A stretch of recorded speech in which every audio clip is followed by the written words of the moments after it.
और कांग्रेस से इस्तीफे के बाद आज संजय निरुपम ने पार्टी पर गंभीर आरोप लगाए। संजय निरुपम ने कहा कि कांग्रेस की विचारधारा अब खत्म हो चुकी है। सोनिया गांधी, राहुल गांधी, प्रियंका गांधी वाड्रा और खड़गे आपस में लड़ रहे हैं, ये बड़ी बात संजय निरुपम ने कही। उन्होंने कहा कि कांग्रेस का इतिहास बन चुकी है, यानी एक तरह से कांग्रेस इतिहास बन चुकी है जिसका अब कोई भविष्य नहीं।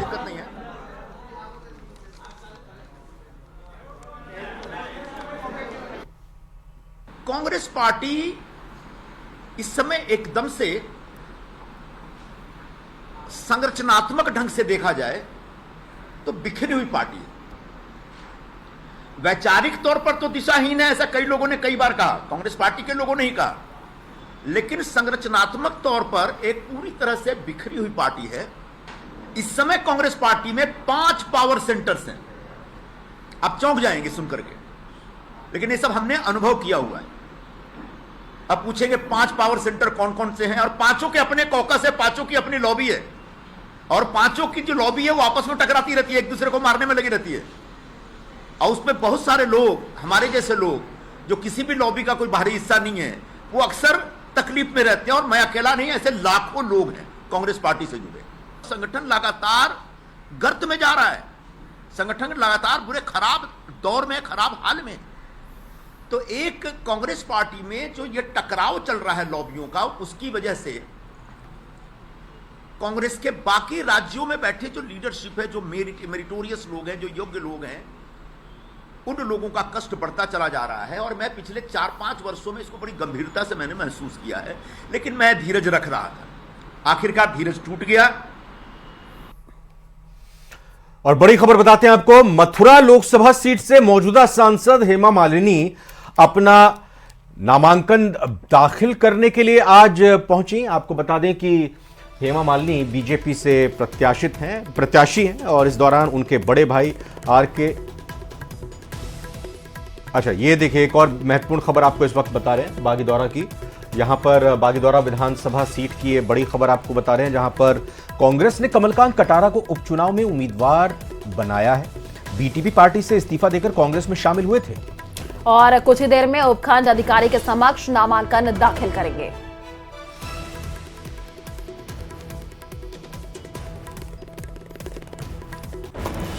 तो बांसवाड़े की बड़ी खबर आपको बता रहे हैं, यहां पर बागीदौरा विधानसभा सीट से जुड़ी यह खबर आ रही है, जहां पर उपचुनाव होना है। महेंद्रजीत सिंह मालवीय के इस्तीफे के बाद ये सीट खाली हो गई थी। अब कांग्रेस की तरफ से कमलकांत कटारा को उम्मीदवार बनाया गया है। बीजेपी पहले ही अपने उम्मीदवार का ऐलान बागीदौरा सीट से कर चुकी है। बीटीपी पार्टी से इस्तीफा देकर इधर कांग्रेस में कमलकांत कटारा शामिल हुए।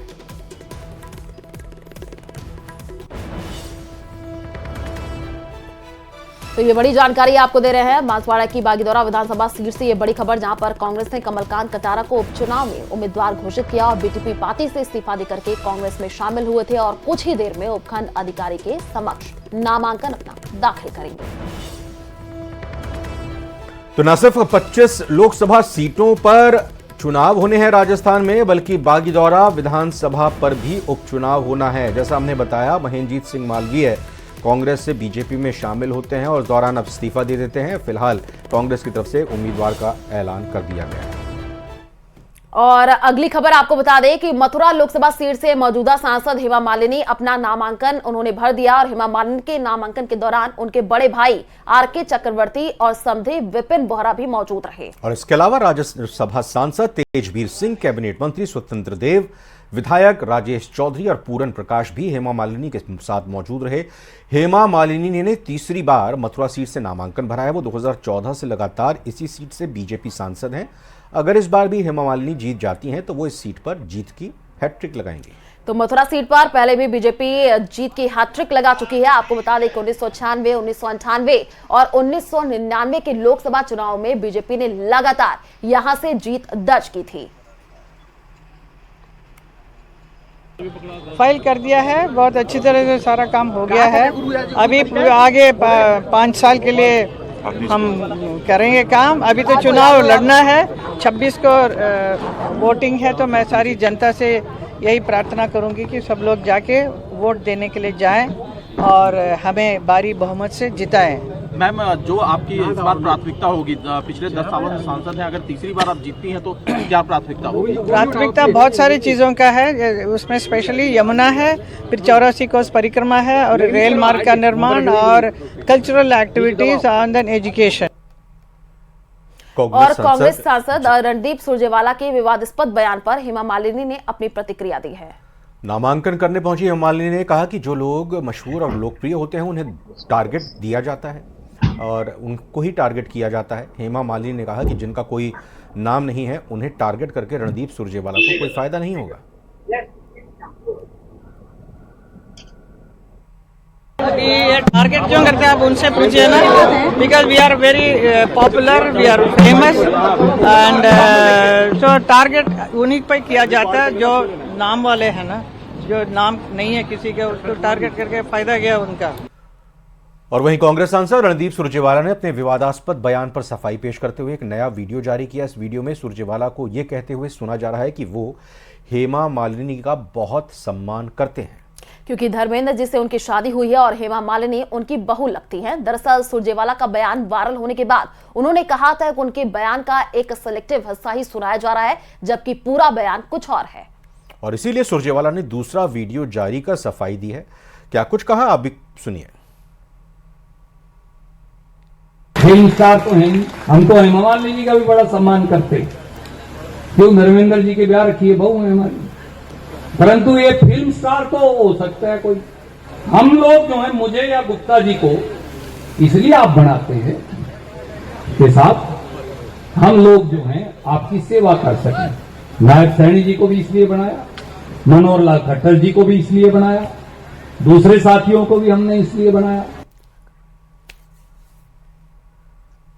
और आज भी कई लोग महिलाओं को पुरुषों के मुकाबले कमतर आंकते हैं। ये खबर उनके लिए ही है। खबर कोटा की है, जहां 2 बदमाशों ने महिलाओं को कम आंकने की सबसे बड़ी गलती कर दी। दरअसल एक महिला सुबह सुबह अपने घर में झाड़ू लगा रही थी। इसी बीच दिन दहाड़े बाइक सवार 2 बदमाशों ने चेन स्नैचिंग की वारदात को अंजाम देने की कोशिश की। वीडियो में साफ देख सकते हैं आप, जो सामने आई है कि हेलमेट पहने हुए दोनों बदमाश महिला के पास से गुजर रहे होते हैं। इनमें से लाल शर्ट पहने हुए एक युवक पैदल चलते हुए महिला के पीछे पहुंचा और उसका साथी मोटरसाइकिल लेकर धीरे धीरे आगे बढ़ता रहा।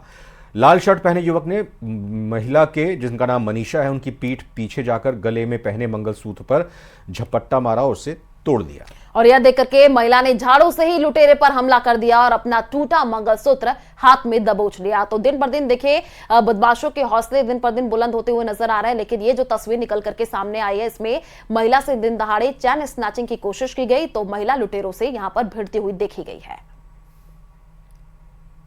इधर पाकिस्तान के पूर्व प्रधानमंत्री इमरान खान ने अदालत के कटघरे में खड़े होकर एक ऐसी बात कही जिसकी चर्चा पूरे देश में हो रही है।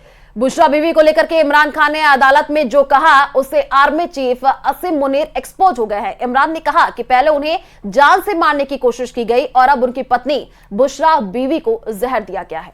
देखिए रिपोर्ट।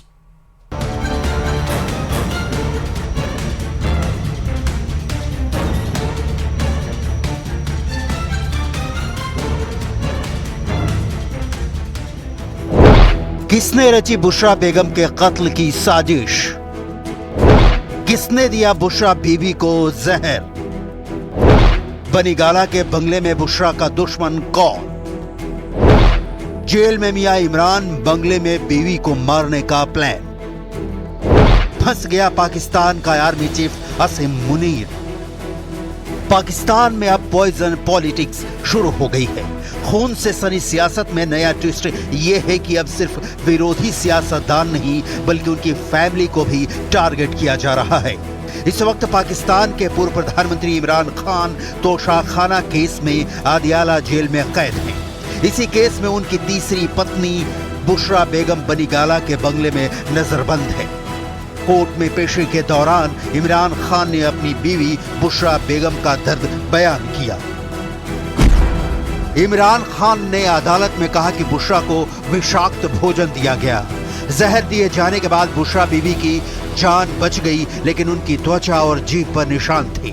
अदालत को बुशरा बीवी की मेडिकल जांच करने का आदेश देना चाहिए।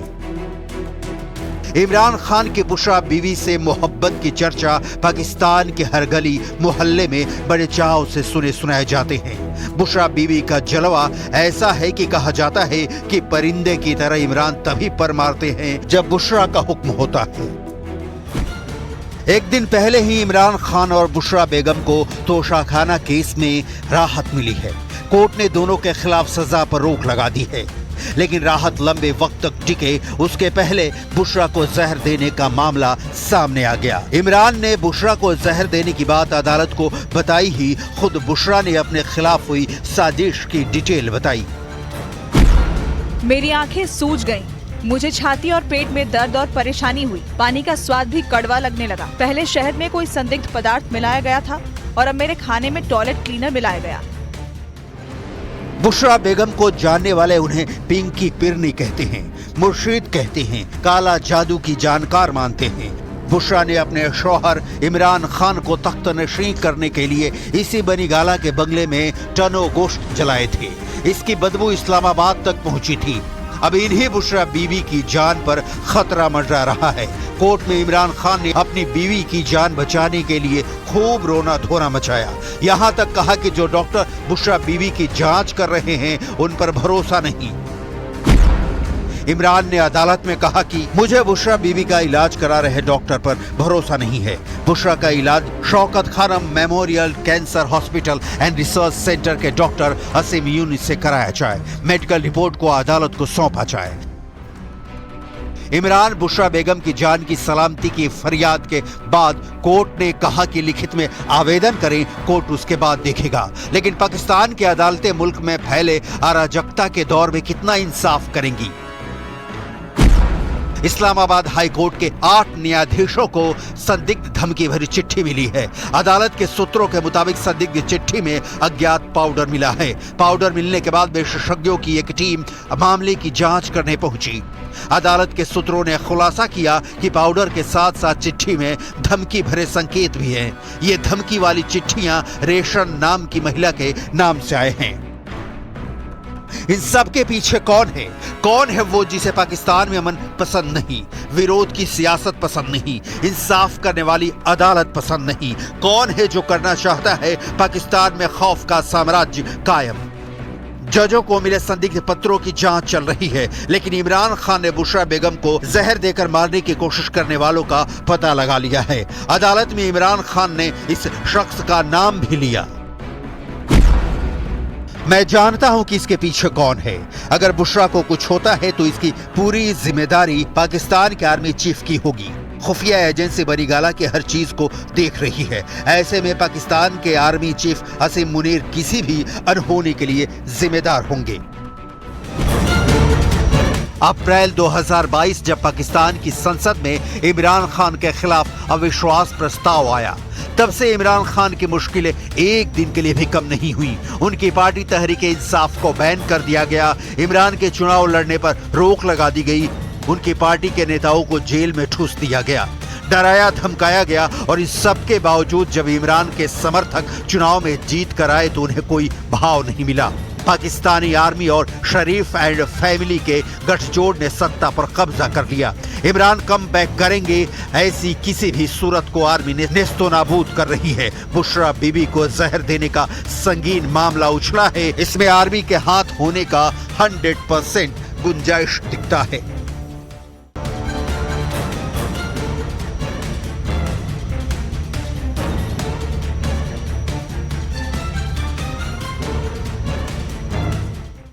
और जयपुर से बड़ी खबर आपको बता दें कि एसआई भर्ती परीक्षा पेपर लीक प्रकरण से जुड़ी हुई बड़ी जानकारी। कुछ देर बाद 11 गिरफ्तार ट्रेनी एसआई की पेशी होगी। तो बड़ी खबर आपको बता रहे हैं, जो 11 गिरफ्तार किए गए ट्रेनी एसआई हैं उनकी पेशी होनी है अदालत में। पुलिस सुरक्षा व्यवस्था के बीच आज कोर्ट में उनकी पेशी होगी। जोधपुर कमिश्नरेट के कांस्टेबल को भी इस मामले में गिरफ्तार किया गया है। तो ये बड़ा मामला जिसको लेकर लगातार कार्रवाई की जा रही है। सुजी की तरफ से एसआई भर्ती परीक्षा पेपर लीक का यह प्रकरण, जिसमें बस कुछ ही देर बाद अदालत में 11 जो गिरफ्तार हाल ही में किए गए हैं ट्रेनी एसआई, उनको कोर्ट में पेश किया जाएगा और अपने तरीके से वहां बात रखते हुए हो सकता है रिमांड की जाहिर तौर पर मांग की जाएगी, ताकि इनसे और राज उगलवाए जा सकें। किस तरीके से उन्होंने क्वेश्चन पेपर मैनेज किए थे, कौन कौन उनके साथी हैं और इससे पहले भी क्या वो इस तरह के क्रियाकलाप में शामिल रहे। तमाम तरह की बातचीत हो सकती हैं जो ये हासिल करना चाहती होगी एसओजी इन गिरफ्तार किए गए आरोपियों से। फिलहाल पुलिस सुरक्षा व्यवस्था के बीच कोर्ट में इन लोगों की पेशी होगी। तो जोधपुर कमिश्नरेट के एक कांस्टेबल को भी गिरफ्तार किया था और थोड़े ही समय का इंतजार, जब इनको पेश किया जाएगा। और आपको बता दें कि इस पूरे मामले में कई बड़े खुलासे होते हुए नजर आ रहे हैं और गिरफ्तारी इनकी और उसके बाद से आज पेशी होनी है। इधर गौरव वल्लभ के कांग्रेस से इस्तीफे के बाद बीजेपी में शामिल होने पर कल की पीठ के पीठाधीश्वर आचार्य प्रमोद कृष्णम ने अपने एक्स हैंडल पर ट्वीट किया, जिसमें उन्होंने अपनी बातों को लिखा है। और क्या कुछ लिखा वो आपको बता दें। उन्होंने लिखा, मैंने कहा था ना सनातन का श्राप ले डूबेगा। और क्या कुछ कहा वो आपको सुना देते हैं। तो सोशल मीडिया पर पोस्ट किया है, प्रतिक्रिया दी है आचार्य प्रमोद कृष्णम ने, जो पहले ही कांग्रेस से अलग हो चुके हैं।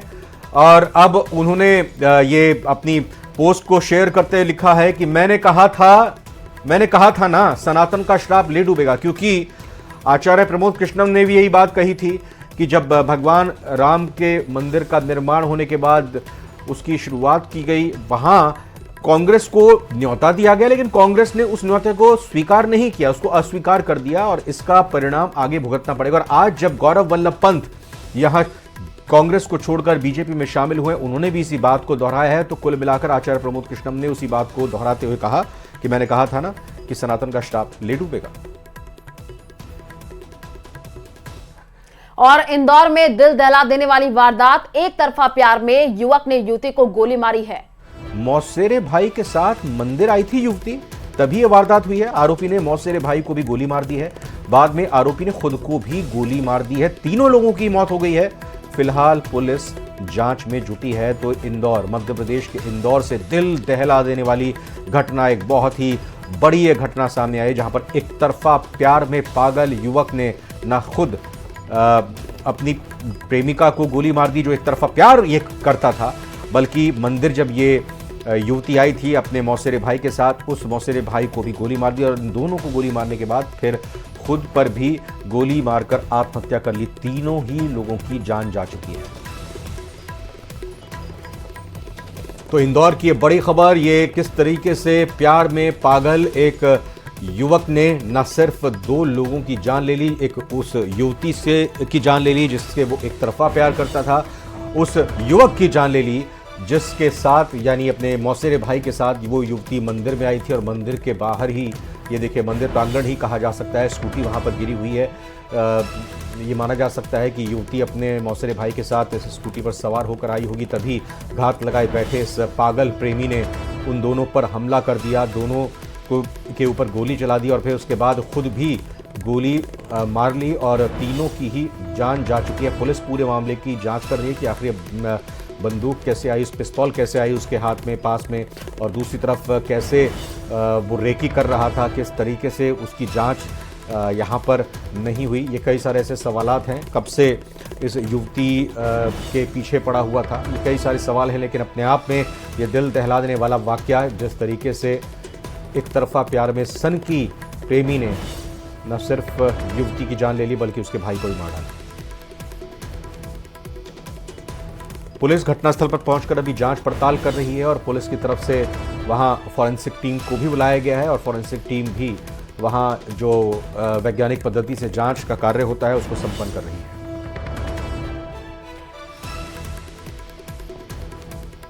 और चलिए रुक करते अगली खबर की ओर। एक झूठी कहानी जिसके पीछे 2 राज्यों की पुलिस 16 दिनों तक मशक्कत करती रही और विदेश जाने के लिए खुद की ही किडनैपिंग की साजिश की गई और अपने ही परिवार से फिरौती की मांग भी रखी गई। कोटा किडनैपिंग कांड की इनसाइड स्टोरी क्या है, इस रिपोर्ट में देखते हैं।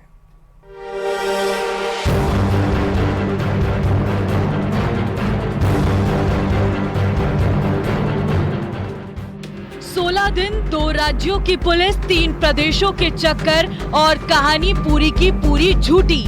अपने ही अपहरण की झूठी कहानी का साजिश रचने वाली छात्रा आखिरकार पकड़ी गई। एक सपना, कुछ दोस्तों की गलत हिदायत और एक बेटी ने अपने ही पिता से 30 लाख की फिरौती की डिमांड कर ली। 2 हफ्ते पहले जी हाँ, पूरी कहानी शुरू हुई करीब 2 हफ्ते पहले, जब एक पिता के पास उसकी बेटी की कुछ तस्वीरें आई। तस्वीरों में बेटी के हाथ, पैर और मुंह बंधे हुए और साथ में एक मैसेज, बेटी के बदले 30 लाख की डिमांड। छात्रा के फोटो सामने आते ही परिजनों से लेकर पुलिस प्रशासन तक में हड़कंप मच गया और राजस्थान और एमपी पुलिस छात्रा की तलाश में जुट गई। पुलिस की जांच चल ही रही थी कि जयपुर से एक सीसीटीवी फुटेज सामने आया, जिसमें छात्रा अपने 2 दोस्तों के साथ देखी गई। छात्रा इंदौर से बस पकड़कर जयपुर पहुंची हुई थी। जैसे जैसे दिन बीत रहे थे, वैसे वैसे परिजनों की परेशानी भी बढ़ती जा रही थी। और चलिए फिलहाल इस बुलेटिन में इतना ही। आप बने रहिए न्यूज़ 18 राजस्थान के साथ। नमस्कार।